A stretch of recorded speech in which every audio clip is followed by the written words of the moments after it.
Hi hello friend, hello মিষ্টি দাদা ভাই দিদি ভাই, তোমাদের নাস্তা হয়ে গেছে। 10:30 বেজেই গেছে, 10:35 হয়ে গেছে, বুঝতে পারছো? যেদিনই ছেলের জন্য অপেক্ষা করি সেই দিনই আমার দেরি হয়। ওর বাপি বকে, ওই জন্য আমাকে ফোন করলেই বকে। কেন ভোরবেলা উঠি তো, আর না খেলে গ্যাসের সমস্যা তো শরীরে বকে, বুঝতে পারছি।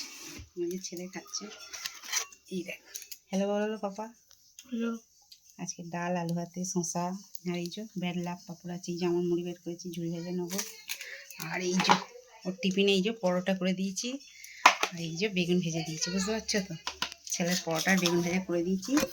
আর এই যে আমি খাচ্ছি, কে খাবে তো চলে এসো। এই ঝুড়ি বেড়াটা নিয়ে এসে যাও, ঢাললাম, বুঝতে পারছো? চলো খেয়ে নিই তাহলে। আর মা যদি খাওয়া হয় তাকে চলে এসে একসাথে খেয়ে নেবো, নাস্তা করে নেবো সবাই মিলে, ঠিক আছে?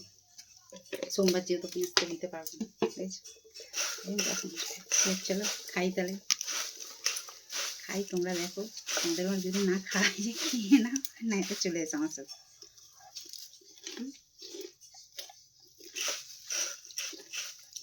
একটু শসা হলে ব্যাস, বিট গাজর স্যালাডটা হলেই গেল, ঠিক আছে? চলো টাটা।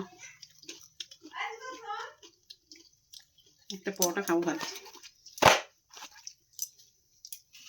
ছেলে আমার দেখছে, বুঝতে পারছো? খাবে তো চলে এসো।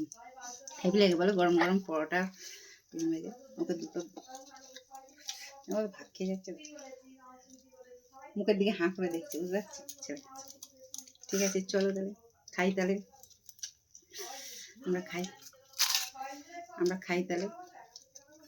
হাঁ করো সব মিষ্টি মিষ্টি ফ্রেন্ডরা, গরম গরম পরোটা দিচ্ছি, চলো টাটা।